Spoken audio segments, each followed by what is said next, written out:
बोलिए श्री सदगुरुदेव की।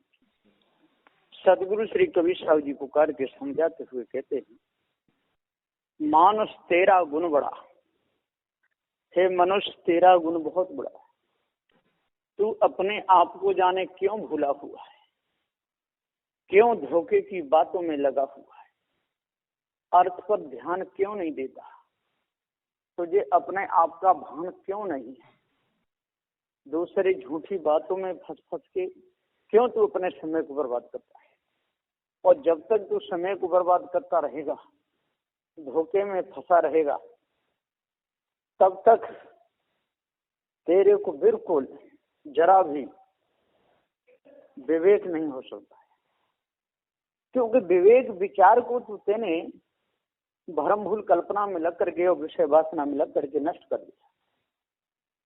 जिसके द्वारा उत्थान होने वाला था, जिसके द्वारा कुछ मिलने वाला था, अब तेने उसको तो तेने नष्ट कर दिया। अब नष्ट ही कर दिया तो फिर रह क्या गया है? किसी का आम का बगीचा था और बहुत जोड़ का बोर आया और एक ने चना किए थे अपने खेत में, तो उसने कहा कि चना को यदि ऊपर ऊपर से यदि खोट दो तो अच्छी फसल होती है। तो मूर्ख समझा कि आम पे बोर आवे और तैसे उसको झरा दो तो आम अच्छे लगेंगे। तो जैसे ही आम पर बोर आया और डंडा ले करके और वह मूर्ख आदमी ने पूरा बोर झरा दिया। लोगों ने कहा, भैया ये क्या किया तेने, कितना सुंदर बोर आया था और तेरा बगीचा भी बहुत सुंदर है और तेने ये सारा बोर और डंडे से झरा दिया और तेने बिल्कुल नहीं छोड़ा। तो बकवास मत कर। कि क्यों भैया, कि बोर झाड़ने से, कि ऊपर ऊपर से अलग करने से फल अच्छे आते हैं। तो ठीक है भैया, ले ले। अब समय आया, एक भी आम का फल नहीं लगा, बड़ा परेशान। अब क्या करना। तो सबसे कहा, भैया सबके तो बहुत अच्छे अच्छे आम आए और मेरे बगीचे में कुछ भी नहीं लगा। तब कहा, भैया तेने जो बोर आया था, आम लगने की जो चीज थी वो तेने बोर ही झरा दिया, तो आएगा कहाँ से है? तेने बोर ही नहीं छोड़ा तो आम लगेंगे कहाँ से। इसी प्रकार से चोरी हिंसा विचार तजना था। इस बगीचा को पा करके, जो मनुष्य जन रूपी बगीचा, इसको पा करके चोरी हिंसा विचार को त्यागना था, ईर्ष्या क्रोध मान छल को त्यागना था, गाली निंदा झूठ को त्यागना था। वो तो तू त्यागा नहीं और तू कल्याण चाहता है? फल चाहता है, कल्याण रूपी तू फल चाहता है। तो तुझे कैसे फल मिलेंगे? नहीं मिल सकते। जैसे उसने बगीचा वाले ने इतनी बड़ी गलती की, जब बोरी झाड़ दिया तो फिर आम लगेंगे कैसे? आम नहीं लग सकते। बोरियों का त्यों सही रहे तब समय पर आम लगते हैं। और वो मोरुई को फिर कोई झाड़ दिया तो फिर नहीं लग सकते।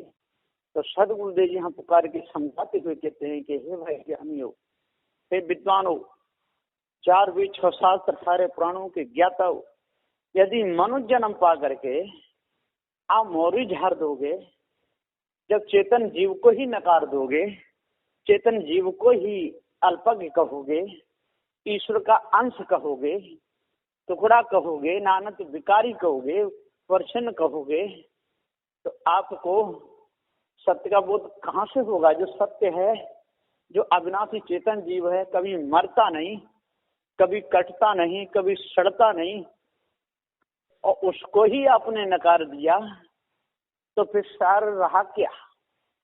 सार बचाई क्या? सो उसके द्वारा आपका कल्याण होगा। और जो ईश्वर परमात्मा है वो तो झूठी कल्पना है, और इस झूठी कल्पना में आप लोग लगे रहोगे, सत्य को यदि आप नहीं जानोगे, तब तक आपके हृदय की कालमा किसी भी प्रकार से, किसी भी यत्न से और खत्म नहीं हो सकती। हृदय की जंग नहीं छूट सकती, क्योंकि जिसने अपने बगीचा के बोरी को झाड़ दिया और आम खाना चाहे तो नहीं मिल सकते। जिसने सत्य, विचार, दया, धर्म को ही त्याग दिया, जिसने बकराओं को मार मार के खाया, अब उसका कैसे कल्याण होगा? कभी नहीं हो सकता। जिसने धर्म को ही नकार दिया, जिसने झूठ ईश्वर परमात्मा में लग करके अपना जीवन बिगाड़ लिया, उसका उद्धार कहां से होगा? कभी नहीं हो सकता। तो साहेब जी पुकार के समझाते हुए कहते, भैया इस बगीचा की रखवाली करो। तेरी काया में चमन बहार, करो रे जाकी रखवाली। तेरी काया में चमन बहार, करो रे भैया रखवाली। जब तक इस बगीचे की रखवाली नहीं करोगे तब तक कुछ नहीं मिलने वाला। चमन बागुजे खिले रे लहर लहर लहराई, चमन बागुजे खिल रे लहर लहर लहराई। और बिना पंख भौरा उड़े रे, रस चूसे मुरझाई। उजड़ जाए तेरी फुलबारी, तेरी काया में चमन बहार, करो रे जाकी रखवाली। ये भौरा बिना पंखों के उड़ता है भौरा, और इसके चक्कर में फंस करके सारा संसार वीरान हो रहा है।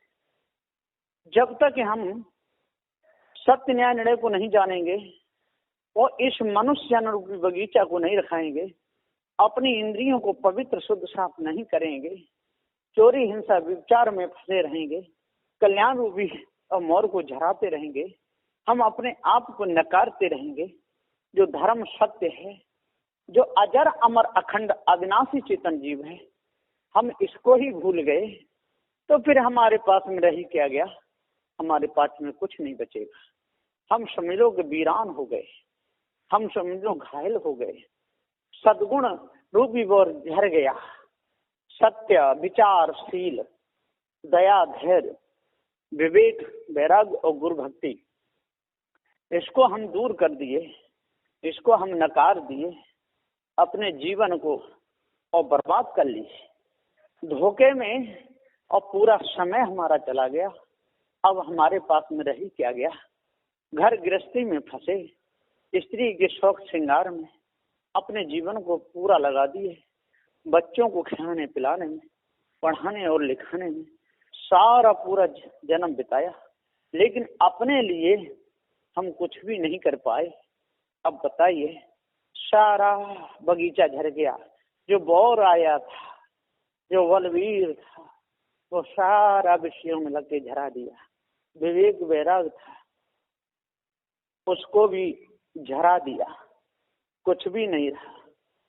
पूरा जन्म धोखे, जन्म सब धोखे में बीत गए, पूरा जन्म धोखे में बिताया। खूब माल खजाने इकट्ठे किए, खूब जमीन में गाड़ते रहे, हीरे मोती मूंगा इनको खूब करते रहे, लेकिन सत्य, विचारशील, दया, धैर्य, विवेक, वैराग, गुरु भक्ति से काम नहीं लिया।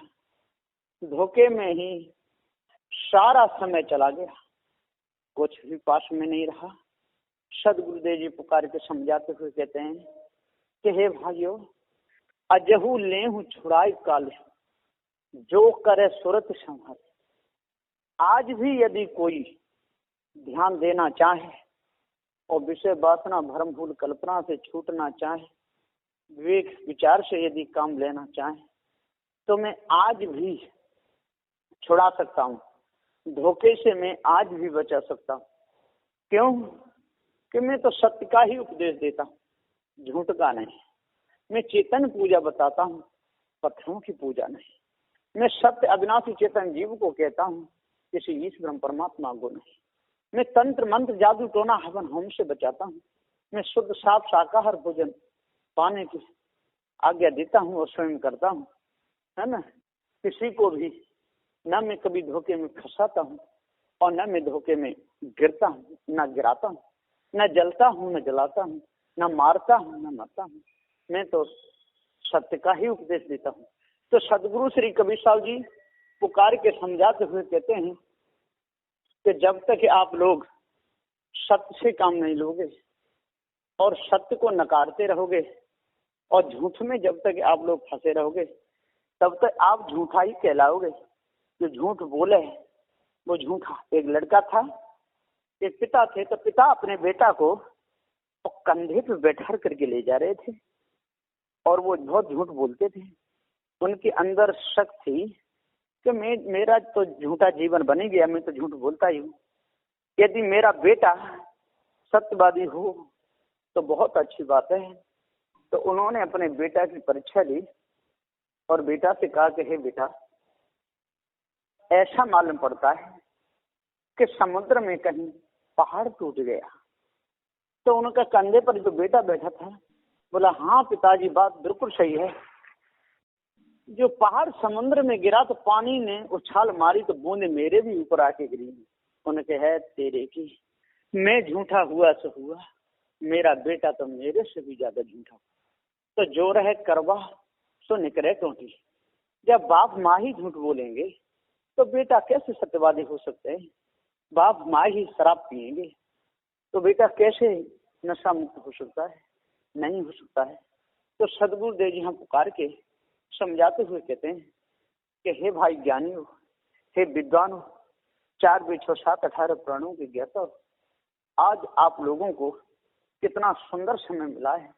यदि ऐसे सुंदर समय को यदि आपने धोखे में बिता दिया, ऐसे सुंदर समय को आप मांस खाने में, शराब पीने में, विचार करने में, लड़ने झगड़ने में, पथरी पथराओं को पूजने में, देवी देवता तंत्र मंत्र जादू टोना में, तांत्रिक विद्याओं में, शेवड़े की विद्याओं में, हाथ की सफाई, लाख की सफाई, यदि इसी में ही अपने समय को यदि आप निकाल दोगे तो आपके पास में रहेगा ही क्या? कुछ भी नहीं रहेगा। आपका जीवन धोखे में चला जाएगा और जा ही रहा है। जब तक आप लोग धोखेबाजी को नहीं त्यागोगे, जब तक आप लोग छल छिद्र कपट को नहीं त्यागोगे, जब तक आप लोग विषय विकारों से अपने जीवन को भरते रहोगे, सेवा करने का उपदेश देते रहोगे, लेकिन सेवा नहीं करोगे तो आपका मन पवित्र हो ही नहीं सकता। मन पवित्र करने के लिए, मन के विकार दूर करने के लिए, मन की कालमा हटाने के लिए आपको सत्य, विचारशील, दया, धैर्य, विवेक, वैराग्य, गुरु भक्ति से काम लेना पड़ेगा। जब इन अष्ट महासद्गुण में आप पारंगत हो जाओगे, पूर्ण हो जाओगे, तब आपके अंदर चोरी करने का कभी विचार उठेगा ही नहीं, कभी भावना बनेगी नहीं। हिंसा करने की भावना आपके अंदर उठेगी नहीं। भावना तो बहुत दूर है, किसी में आप सुई भी नहीं, कांटा भी नहीं चबा सकते। मच्छर जितना दर्द करता है उतना भी नहीं हो सकता है। बिल्कुल पवित्र भाव हो जाएगा और विचार की तो किसी प्रकार से भावना ही नहीं आ सकती, किसी प्रकार से कालमा आपके अंदर घर नहीं कर सकती। यदि आप नहीं मानोगे सत्य वचनों को तो आपका मन हरदम गंदा रहेगा। आपके मन में हरदम नकारात्मक विचार चलते ही रहे। आपके मन में अच्छा सोच, अच्छा विचार आएगा ही नहीं। अच्छा विचार लाने के लिए, पवित्र भाव बनाने के लिए गुरु भक्ति बहुत जरूरी है। गुरु भक्ति के द्वारा सारे विकार दूर होते हैं। गुरु भक्ति कर देता है सकल पाप को नाश, जैसे चिनगी आग की और परी पुरानी घास। गुरु भक्ति के द्वारा और सभी प्रकार का खरपतवार जड़ जाता है, सभी प्रकार का कूड़ा कबाड़ा नष्ट हो जाता है। और हम गुरु भक्ति ना करें और केवल खावे पीवे सोए और ग्रंथ को भी याद करते रहें, जहाँ रहें वहां सफाई भी नहीं कर सकें तो क्या होगा। अरे भाइयों, कुत्ता भी पूंछ से झाड़ के बैठता है, तो अपने विचारों को करना चाहिए। रागुन राखे काऊ सो, रहे जहां ता सोए, रहे जहां ता सोए, बड़े की जाने शिक्षा, खुदा निवारण काज मांग के खाने की इच्छा। क्षमा के खाने में कोई दोष नहीं है, चोरी करके खाने में दोष है, विचार करके खाने में दोष है, किसी के धन संपत्ति को उस पर अपना कब्जा करना है दोष है, लेकिन सत्य पर चलना, अपने मन को पवित्र रखना, इसमें कोई दोष नहीं है। लेकिन लोग ऐसा नहीं कर पाते, धोखे में ही अपने पूरे समय को खो देते हैं। और धोखे में जिसने अपना समय खो दिया, उसके पास में रह ही क्या गया। जो पुत्र अपने माता पिता की बात नहीं मानता है, वो जालिम है, वो क्रूर है, वो निठुर है। वही तो दानव है जो सत्य बात ना माने और जो शराब पिए, मांस खावे, पराई बहन बेटियों को तके, गलत नजर रखे और ऐसे देवी देवताओं को बना ले जो बुरे बुरे उनके नेत्र, बुरी बुरी मोछ, मन उनका ऐसा जीव लटकती हुई देवी को बनावे और उसकी पूजा करे कि मैं काली का पुजारी हूँ, मेरी माँ मेरे को सारी प्रेरणा देती है। जो लोग ऐसा कहते हैं ये इनकी भूल है। तो भूल को मिटाने के लिए, भूल को दूर करने के लिए, पवित्र मन को करने के लिए हमको जड़ चेतन का निर्णय जानना, पार के संतों का संग करना, उनकी सानिध्य में बैठना, नित्य प्रति सत्संग सुनना। यदि पार के संत न मिले तो उनके ग्रंथों का अध्ययन करना, ग्रंथों का अध्ययन करके सभी प्रकार की कालमा, सभी प्रकार की जो बुराइयां हैं अंदर, वो निकालनी चाहिए। और हमारे अंदर से एक भी यदि बुराई नहीं निकली और हम तैसे के तैसे ही बने रहे तो क्या फायदा निकला है। बहुत से लोग ग्रंथों को पढ़ते रहते हैं और सेवा का बहुत उपदेश देते, सेवा करनी चाहिए, ये करना चाहिए, वो करना चाहिए, लेकिन उनके मन में कभी सेवा करने का भाव ही नहीं उठता, उनके मन में कभी सेवा करने का विचार ही नहीं बनता। जिसके हृदय में और सेवा की भावना ना हो, इनके मन में कभी सेवा का भाव ही नहीं उठे, ऐसे मनुष्यों से किसका कब लाभ हो सकता है, कभी नहीं हो सकता है। बंदी छोर गुरुदेव जी पुकार के समझाते हुए कहते हैं कि आलसी लोग सत्य को छोड़ करके असत्य को मानते हैं, आलसी लोग चेतन पूजा को छोड़ करके जड़ पूजा को करते हैं, आलसी लोग दिन और रात पत्थरों की मूर्तियों में पानी ढालते रहते हैं और माता पिता के वो कभी काम में नहीं आते। माता पिता बेचारे भूखे मरते रहते हैं, माता पिता को नींद नहीं आती, पेट में दर्द होता रहता है, बेचारे विकल विकल होकर के रोते रहते हैं।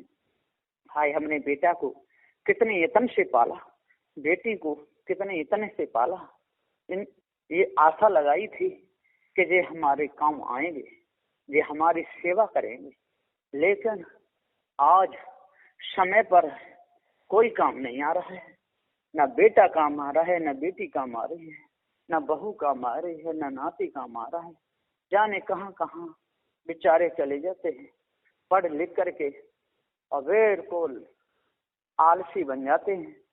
नौकरी ले ले करके पैसा कमा कमा करके घर गृहस्थी को पालते रहते हैं और बहुत बहुत अच्छे जूते, बहुत बहुत अच्छे कपड़े, चश्मा हजारों का खूब पहनते रहते हैं, कोट पैंट पहन करके, और बड़ी बड़ी महफिलों में बैठ करके बड़े बड़े लोगों के पास में जा करके और बातों को जानते रहते हैं।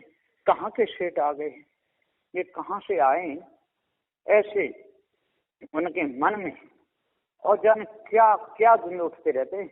आज ये करना है, आज वो करना है, आज गाड़ी खरीदनी है, आज ये करना है, लेकिन उनके मन में सद्विचार सद्भाव उनका कभी बनता ही नहीं। सद्भाव से, सद्विचारों से वो एकदम बैराग ले लेते हैं।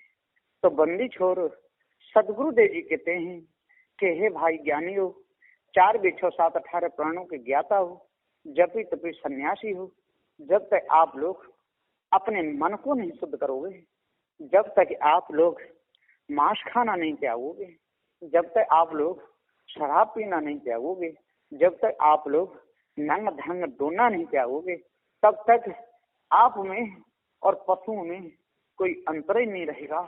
पशु वृत्ति को हे भाइयों दूर करो, अपने मन को पवित्र करो।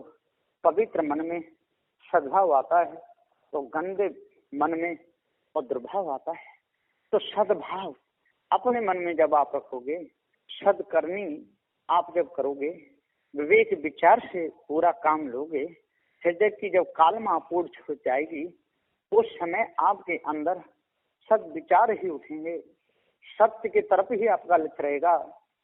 शील का पालन करोगे, ब्रह्मचर्य पालन करोगे, किसी की माता बहन को देख करके आपकी दृष्टि कभी बिगड़ नहीं सकती।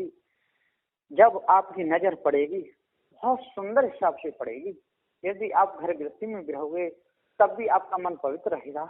कोई छोटी यदि बच्ची दिख गई तो उसको बेटी के हिसाब से देखोगे, बराबर की यदि दिख गई उसको बहन के हिसाब से देखोगे, अपने से बड़ी यदि देखी तो उसको माँ के समान समझोगे, बड़ी बूढ़ी देखी तो दादी के समान समझोगे। कितना बड़ा आपके अंदर और भाव उठेगा, कितनी बड़ी आपकी सद्कर्मी रहेगी। ये सारी देन संत गुरुजनों की है, ये सारी देन पारखी संतों की है। जब तक पारखी संत कई जिनके अंदर अच्छे विचार उठते हों, हाँ कपड़े तो किसी के लाल भी हो सकते हैं, किसी के पीले भी हो सकते हैं, किसी के काले भी हो सकते हैं, इससे कोई असर नहीं पड़ता है। लेकिन उनके अंदर माल कैसा है, बोरा कैसा भी हो, बोरा चाहे प्लास्टिक का हो, चाहे टाट का बोरा हो, चाहे कपड़े का बोरा हो, बोरा कैसा भी हो, पर जब तक अब उसमें माल देखो, यदि सामने शक्कर है और शक्कर खरीदनी है तो बोरा कैसा भी हो, यदि उसके अंदर शक्कर है तो बहुत अच्छी बात है। यदि आप जो गेहूं खरीदने हैं और बोरे का कलर कैसा भी हो, और यदि उसमें गेहूं है सही है जो आप चाहते हैं वो चीज है तो बहुत अच्छी बात है। और यदि ऊपर से भी और बदलाव और अंदर भी बदलाव तो ये तो बहुत बुरी बात है। इसी प्रकार सदगुरुदेव जी पुकार के समझाते हुए कहते हैं कि चेतन कभी मरता नहीं, चेतन ये जीव अविनाशी है, अविनाशी के ऊपर कोई ईश ब्रह्म परमात्मा है ही नहीं। इसलिए ईश ब्रह्म परमात्मा देवी देवता भूत चुड़ैलें ये मानंदी हमारी बहुत गलत है। हम संतों की सेवा करें, कहीं भी जहाँ में किसी भी मत पंथ के स्थान पर जाने जाते ही वहां पर सेवा करनी चाहिए। वहाँ के जो बड़े बूढ़े जो संत गुरुजन हैं